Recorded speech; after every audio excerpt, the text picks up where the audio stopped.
آج ہم لوگ جو آزادی کی خوشیاں منا رہے ہیں، اس ملک کے اندر کھلی فضا میں سانس لے رہے ہیں، اس کے پیچھے ہمارے اکابرین کی، ہمارے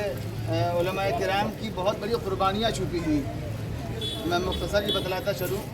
کہ جس وقت انگریزوں نے آ کر کے دھوکے سے ہمارے ملک میں قبضہ کر لیا، تو سب سے پہلے ہمارے علماء کرام کے دل میں یہ بات جاگی کہ یہ ملک ہمارا ہے، یہ ملک ہندوستان سونے کی چڑیا ہے، یہ ملک ہمارا ہے، اس پر ان انگریزوں نے چال بازی سے قبضہ کر لیا ہے، اب ان کو ہمیں یہاں سے بھگانا ہے۔ اور 1803 سے لے کر کے 1857 تک اکیلے صرف اور صرف مسلمانوں نے انگریزوں سے لوہا لیا اور انگریزوں سے لڑائی کی۔ اس کے بعد انگریزوں نے ایک نئی چال چلی آپس میں، وہ ہندو مسلم والی بات انہوں نے چھیڑ دی۔ اس کے بعد پھر 1857 میں پھر یہ طے ہوا کہ اب جو ہے ہندو مسلم سکھ عیسائی سارے لوگ مل کر کے کیا کہتے ہیں انگریزوں سے جو ہے پنگا لیں گے۔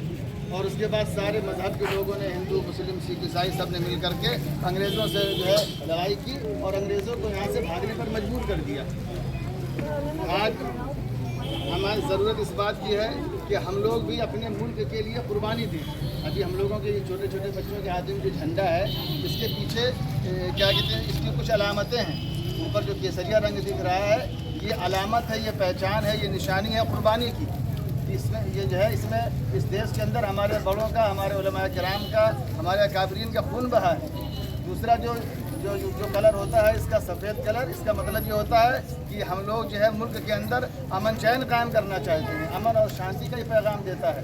اور اس کے بعد جو تیسرا جو کلر ہوتا ہے، ہرا کلر، یہ ہریالی کا اور خوشحالی کے جو ہے کیا کہتے ہیں کہ یہ علامت مانی جاتی ہے۔ اور ایک بات اور بتلا دیں کہ یہ جو آپ لوگ ہاتھوں میں جھنڈا لیے ہوئے ہیں نا،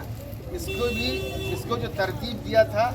جو آخری شکل دی تھی، وہ بھی ایک مسلمان تھی، ہماری خاتون سریا طیب ان کا نام تھا۔ انہوں نے اس جھنڈے کو جو ہے آخری شکل دی تھی، جو آج جھنڈا ہمارے کیا کہتے ہیں ہاتھوں میں ہے، اور پورے دیش میں جو ہے بڑے عزت اور احترام سے جو ہے کیا کہتے ہیں اس کو جو ہے لیا جاتا ہے۔ اور ایک بات یہ کہ یہ جھنڈا جو ہے، اس کا احترام کرنا ہمارے لیے بہت ضروری ہے۔ اگر کبھی گر جائے تو اٹھا کر کے اس کو چوم لینا ہے، سمجھ رہے ہیں نا، کیونکہ یہ جھنڈا ہماری ایک نشانی ہے، یہ ہمارے دیش کی، یہ خود ہماری ایک عزت ہے۔ اور